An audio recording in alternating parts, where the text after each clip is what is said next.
Hello friends, हम लोग दो वीडियो पहले हम प्रोवाइड कराए थे जिसमें संविधान से क्लासेस जो था मेरा शुरू हुआ था।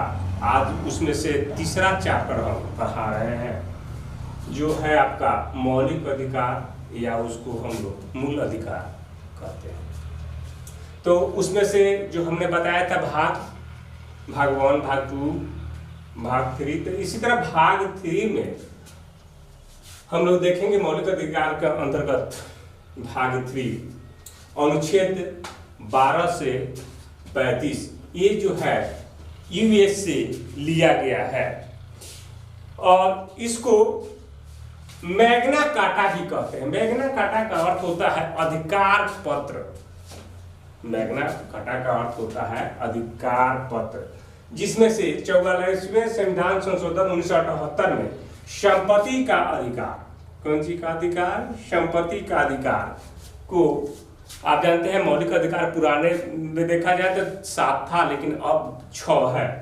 तो उसमें 44वें संविधान संशोधन 1978 में संपत्ति का अधिकार 301 इसको कानूनी कर दिया गया। अब हम लोग देखते हैं इसमें से कि मौलिक अधिकार 6, पहले 7 था अब 6, जिसमें से संपत्ति आप देख रहे हैं संपत्ति का अधिकार इसको हटा दिया गया था। तो इसमें आते हैं तब फर्स्ट आता है समता समानता का अधिकार, आर्टिकल 14 से 18, आर्टिकल 14 से 18। दूसरा है स्वतंत्रता का अधिकार, आर्टिकल 19 से 22, आर्टिकल 19 से 22।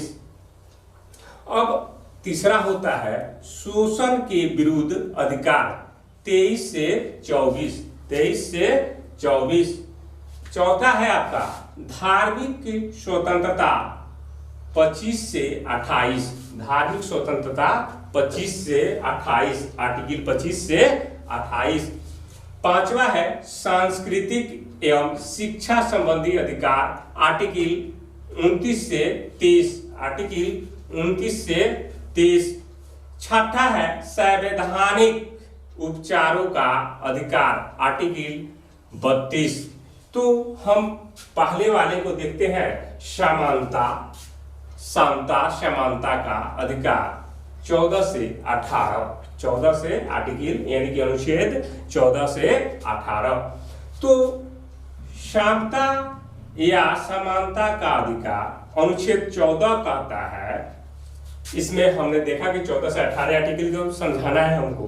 तो 14 कहता है कि विधि के समक्ष समानता, यानी कि जो हमारे संविधान के अंतर्गत हर व्यक्तियों को क्या है भाई, तो विधि के समक्ष समानता, सारे भारतवासियों को ये देखा गया है कि आप कानून के दायरे में सब लोग अपना कार्य करेंगे, जिसमें 14 कहता है कि विधि के समक्ष क्या हो, तो सभी व्यक्तियों के बराबर यानी कि समानता हो। अब कहता है अनुच्छेद 15 कि धर्म, जाति, लिंग, जन्म स्थान आदि में भेदभाव, यानी कि कहता है कि आर्टिकल 15 आप कहीं धर्म के नाम पर, जाति के नाम पर, लिंग स्त्री या पुरुष या जन्म स्थान आदि में आप भेदभाव नहीं कर सकते हैं। ये कौन आर्टिकल कहता है? आर्टिकल 15 यानी कि अनुच्छेद 15। अब कहता है 16 लोक नियोजन में समानता, यानी कि सरकारी नौकरियों में समानता हो, हमारे राज्य सरकार हो या केंद्र सरकार हो, उसमें कहता है अनुच्छेद 16 में कि लोक नियोजन ये में समानता, यानी सरकारी नौकरियों में वो समानता हो। और सबसे महत्वपूर्ण आर्टिकल यहाँ एक जोड़ा गया है 17। जब हम लोग देखते हैं तो 17 से प्रश्न भी आप देखेंगे तो पूछा गया है, कई बार क्वेश्चंस पूछे गए हैं। आर्टिकल 17 का आता है अस्पृश्यता का अंत, यानी कि डायरेक्ट आपको बता दे अस्पृश्यता का अर्थ की छुआछूत, इस आर्टिकल के तहत आता है। आर्टिकल यानी कि अनुच्छेद 17 ये अस्पृश्यता का अंत। अब हम लोग देखते हैं अनुच्छेद 18 उपलब्धियों का अंत देख रहे थे। तो उसमें भाग 3 के अंतर्गत हम लोग अभी देख रहे हैं। तो अब पहला हमने देख लिया, तो अब दूसरा आता है स्वतंत्रता का अधिकार, आर्टिकल 19 से 22। अनुच्छेद यानी कि आर्टिकल 19 अभिव्यक्ति की स्वतंत्रता, क्या कहता है? अभिव्यक्ति की स्वतंत्रता। तो इसमें भी आर्टिकल 19 में बताया गया है 1 2 3 4 5 कर जब आप देखते हैं आर्टिकल 19A में यानी कि 1 क्या कहा है कि बोलने की स्वतंत्रता, इसमें बोलने को स्वतंत्रता दी गई है। दूसरा कहता है इसमें 19 के 2 शांतिपूर्ण रूप में एकत्रित होने की समानता। आप कहीं साभास या एक जगह होकर समूह बना सकते हैं या शांतिपूर्वक एकत्र हो सकते हैं, सभा का भी संचालन कर सकते हैं, आर्टिकल 19 के 2। अब कहता है 19 के 3 में कि सभा समूह बनाने की भी स्वतंत्रता है। एक जगह आप बिठवा कर सभा भी कर सकते हैं, समूह भी बना सकते हैं, उसके लिए भी स्वतंत्रता दी गई है। अब कहता है कि 19 के 4, ये आर्टिकल 19 के 4 में कहता है कि पूरे भारत में आवागमन की स्वतंत्रता, पूरी आजादी है कि आप भारत में कहीं भी घूम सकते हैं। इसका कहता है आर्टिकल 19 यानी कि 19 के 4 में कहता है कि पूरे भारत में आप आवागमन की स्वतंत्रता यानी कि आप आ जा सकते हैं। और आर्टिकल 19 के में 5 में कहता है कि भारत में निवास करने की स्वतंत्रता यानी कि पूरे भारत में निवास करने की स्वतंत्रता कौन देता है? 19 के 5।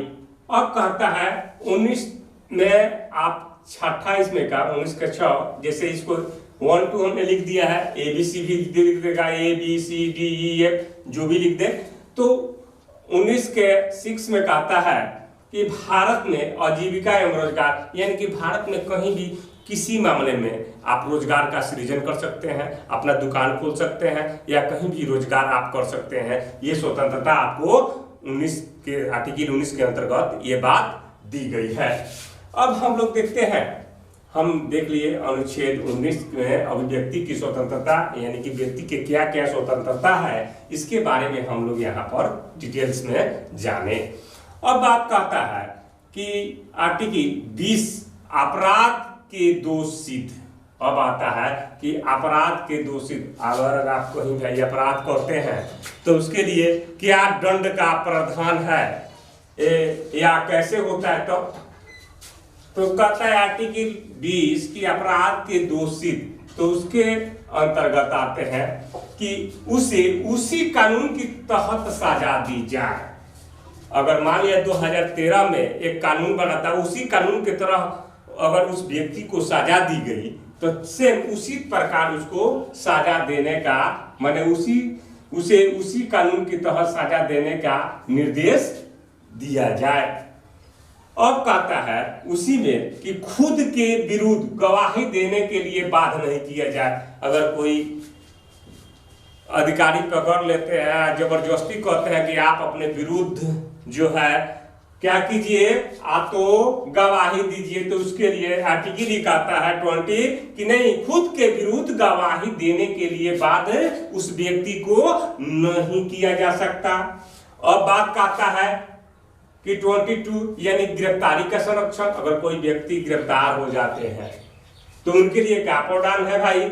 तो गिरफ्तार हो जाते थे, एक अपराध के लिए एक ही बार सजा मिलनी चाहिए। अगर कोई व्यक्ति कि ऐसा नहीं कि एक अपराध किया है उसको 5 बार आप सजा दे दें, ऐसा हमारा संविधान नहीं कहता है। कहता है कि उसे एक अपराध के लिए एक ही बार सजा आपको मिलेगा।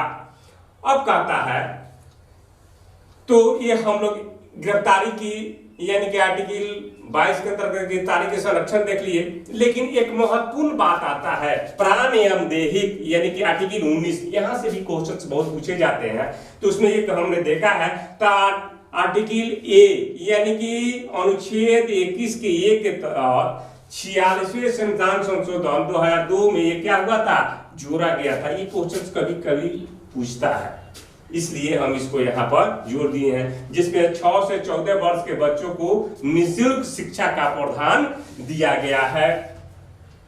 अब कहता है कि 22 में कि अगर कोई गिरफ्तारी के बाद जो बात हम लोग आते थे यहाँ पर, थोड़ा सा हम 21 के बारे में बताने लगे तो 22 की बात आता है, तो यहाँ 22 का आता है आर्टिकल, ये कारण पूछने का अधिकार हो, अगर हमको आप गिरफ्तार करते हैं तो ये कारण बताइए कि हमको आप किस लिए गिरफ्तार कर रहे हैं। दूसरा उसी में का 2 कहता है कि 24 घंटा के अंदर मजिस्ट्रेट के सामने पेश होना चाहिए। आर्टिकल 22 मेरा कहता है कि अगर किसी व्यक्ति को आप गिरफ्तार करते हैं तो उसे कारण पूछने का अधिकार है, उस व्यक्ति को है, वो पूछ सकता है किसके तहत या किस जुर्म में हमको आप गिरफ्तार कर सकते हैं और किए हैं, तो उसका कारण बताए हमको। दूसरा कहता है कि 24 घंटा के अंदर क्या करे भाई, अतः मजिस्ट्रेट के सामने पेश करें, लेकिन आवागमन को छोड़कर हो सकता है 24 घंटे में आवागमन हो, कहीं अवरुद्ध हो जाए, लेकिन आवागमन उसमें एगो जोड़ दिया गया है। अब कहता है मनपसंद वकील रखने के लिए, जो व्यक्ति गिरफ्तार हो सक गया है, जेल में है, जेल की, तो अपने मनपसंद वकील रखने का वो रख सकता है। ये आपका आर्टिकल हम लोग देखे 19, 20, 21 और 22। अब हम लोग देखेंगे तीसरा आते हैं कि शोषण के विरुद्ध अधिकार, यानी कि अगर माना है आपके शोषण के विरुद्ध अधिकार, आर्टिकल हम लोग देख रहे थे 23 और 24 में, तो इसमें अनुच्छेद 23 में कहता है कि मानव व्यापार, यानी कि आप मानव का व्यापार नहीं कर सकते हैं।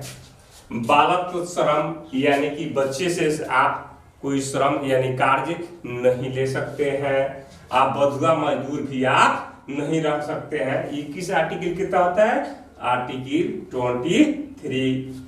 उसी के अंतर्गत आता है 24। यहाँ देखिए ये भी प्रश्न पूछे जाते हैं।